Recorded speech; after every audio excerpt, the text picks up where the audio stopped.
Mari kita amati simulasi berikut ini. Ini adalah bandul dan selinki, dan bandul kita simpangkan sejauh titik C atau sejauh titik A. Titik A dan titik C disebut dengan titik simpangan. Titik B disebut dengan titik kesetimbangan. Jarak antara A sampai B itu sama dengan C sampai B disebut dengan jarak simpangan. Simpangan terjauh disebut dengan amplitudo. Satu getaran adalah gerak bandul dari titik itu dan kembali ke titik itu lagi. Kita perhatikan berikut ini. Titik B sampai titik A itu berarti seperempat getaran. Kemudian A, B.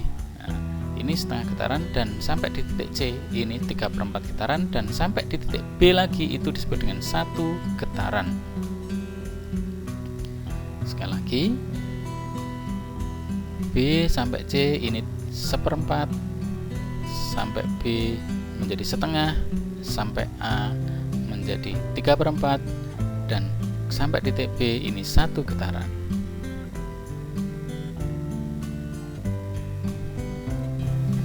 Berdasarkan animasi tadi, ada beberapa hal yang perlu kita perhatikan. Yang pertama adalah banyaknya getaran. Banyaknya getaran kita beri simbol dengan N. Berikutnya adalah lama waktu bergetar. Kita beri simbol dengan T kecil.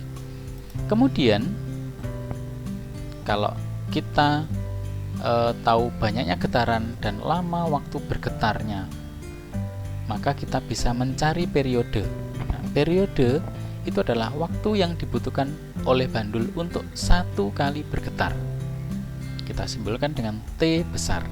Dan satu lagi, maka kita juga bisa mencari yang namanya frekuensi.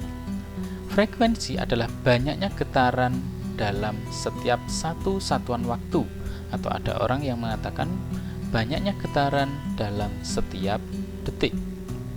Nah, dengan demikian dapat diformulasikan kalau mencari frekuensi adalah banyaknya getaran dalam setiap waktu atau banyaknya getaran dalam setiap detik, maka diformulasikan F sama dengan N dibagi T, di mana F ini adalah frekuensi dan N adalah banyaknya getaran dan T adalah waktu atau lamanya bergetar.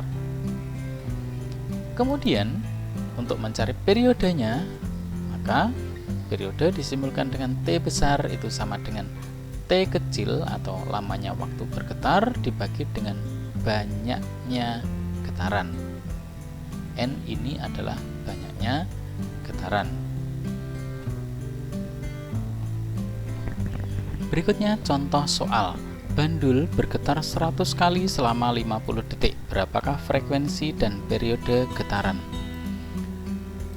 Diketahui banyaknya getaran adalah 100 dan kemudian waktunya adalah 50 sekon. Yang ditanyakan adalah frekuensi dan periode.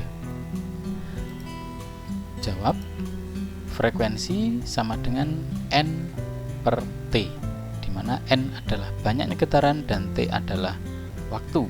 100 dibagi 50 sama dengan 2 Hz. Jadi satuan frekuensi adalah Hz yang ditulis dengan Hz. Berikutnya untuk periodenya adalah T dibagi dengan N, di mana T-nya adalah 50 dan N-nya adalah 100.